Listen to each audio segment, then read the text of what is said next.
안녕하십니까. 비상대책위원장 조국입니다. 우리 경제가 총체적 위기에 직면했습니다. 지난 7월 한미양국은 큰 틀에서 무역 협상을 타결했습니다. 바이오와 반도체는 최혜국 대우를 받기로 합의했습니다.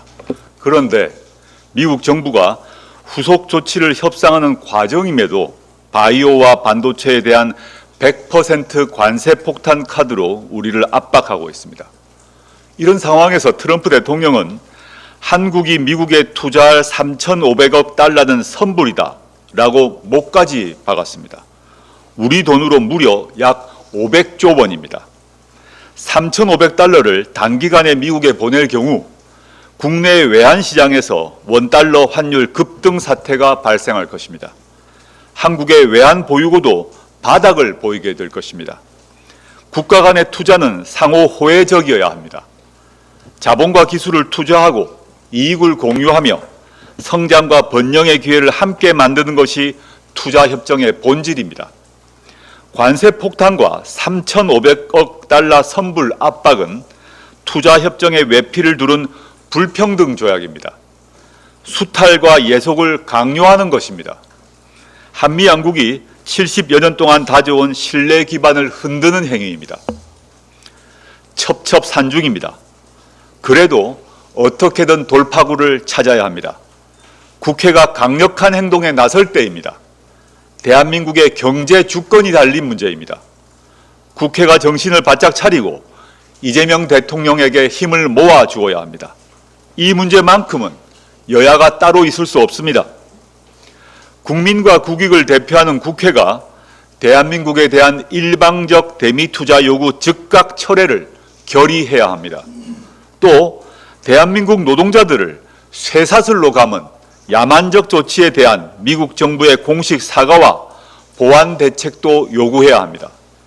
최근 개혁 5당이 이러한 요구를 담은 결의안을 국회에 제출했습니다. 당장 본회의를 열어 결의안을 통과시킵시다. 그리고 그 결의안을 트럼프 대통령과 미국 정부에 보냅시다. 이재명 대통령이 국회를 지렛대 삼아 당당하게 협상할 수 있도록 힘을 모아줍시다. 우려스러운 건 국민의힘의 태도입니다. 국민의힘 국회의원들은 결의안에 단 한 명도 서명하지 않았습니다.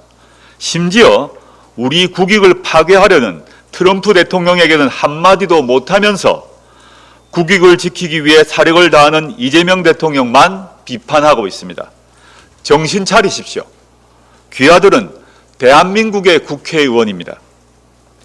주말에 국가정보자원관리원 화재가 발생했습니다. 나라의 디지털 심장부가 마비되는 초유의 재난 사태입니다. 국가 안보 측면에서도 치명적인 약점을 드러낸 심각한 상황입니다. 밖으로는 한미 관세 후속 협의가 위기에 처해 있습니다. 재난, 경제, 안보 앞에서는 초당적으로 협력해야 마땅합니다. 그런데 국민의힘은 이 상황에서 장관 사퇴부터 주장하고 나섰습니다. 2023년 비슷한 사태가 발생했을 때 당시 윤석열 정부의 무능했던 대처를 국민 모두가 기억합니다. 현 정부는 다릅니다. 이재명 대통령이 직접 나섰습니다.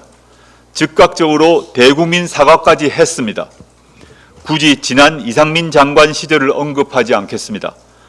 그 시기에 디지털 정부의 기초 체력이 모두 무너졌다는 점도 꺼내지 않겠습니다. 지금은 네 탓이 아니라 문제 해결이 먼저이기 때문입니다.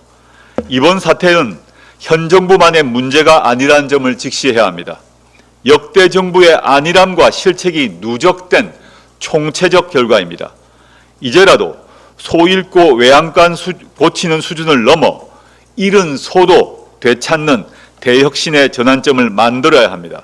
조국혁신당은 실효적이고 종합적인 대책을 마련하도록 노력하겠습니다. 클라우드 이중화 조치가 이루어지지 않은 경위는 철저히 규명하겠습니다. 곧 추석 명절입니다. 국민들께서 불편함이 없도록 최선을 다하겠습니다. 감사합니다.